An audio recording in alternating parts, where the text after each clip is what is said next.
Short story numéro 4, aujourd'hui le bassin de Boniphilius qui se trouve dans la galerie 6 de l'aile 2 du Louvre Abu Dhabi. Alors en quelques mots, je suis guide donc de Dubaï, Abu Dhabi, Sharjah, Ras Al Khaimah et le Louvre Abu Dhabi. En 2018, j'ai eu la chance donc de faire une formation qui me donne le droit de parole. Aujourd'hui, je fais ça de façon totalement indépendante. J'ai juste envie de partager avec vous cet objet, ce chef-d'œuvre monumental qui se trouve à peu près au milieu de la visite du musée, ce bassin, ce bénitier de Boniphilius. Boniphilius est un artiste italien du nord de l'Italie qui, donc au XIVe siècle, aux alentours de 1300, va sculpter dans le marbre ce magnifique bénitier. Pour le réaliser, il va s'influencer de l'Empire byzantin, puisque déjà à l'époque, à Constantinople, à l'entrée de Sainte-Sophie, on trouvait des bénitiers de cette forme. Et il va aussi s'inspirer des bestiaires qui sont très populaires à l'époque. On les retrouve beaucoup en Grande-Bretagne et en France. Les animaux sont fortement représentés dans les icônes.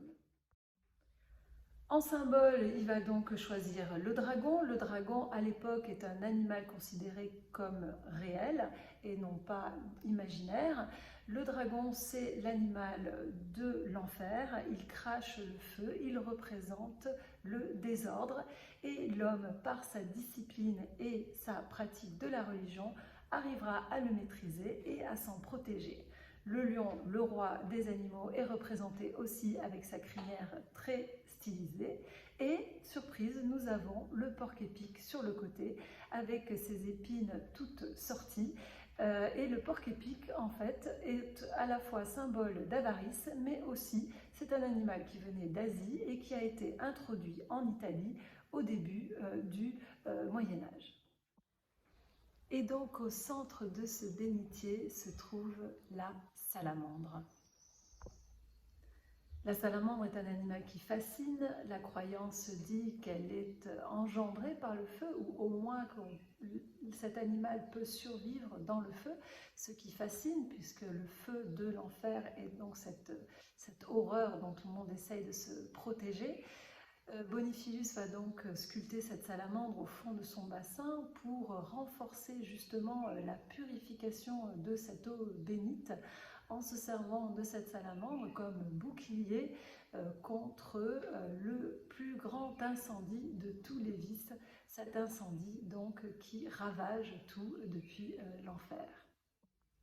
On va retrouver la salamandre dans l'histoire, notamment avec François Ier qui va en faire l'emblème royal. Et si vous vous promenez au château d'Amboise, donc vous avez au-dessus de la porte d'honneur un bas-relief avec cette salamandre sculptée qui était donc très chère à l'époque à François Ier. Je finis donc avec la traduction de cette petite phrase de Boniphilius en latin sculptée sur les bords donc de ce bassin. C'est parti. Des plus grands artistes au monde, il est le second, celui qui sculpta habilement ce fameux bassin d'eau. Le monde l'applaudit, celui dont le talent est tant loué et béni. Son nom est Boniphilius. Voilà.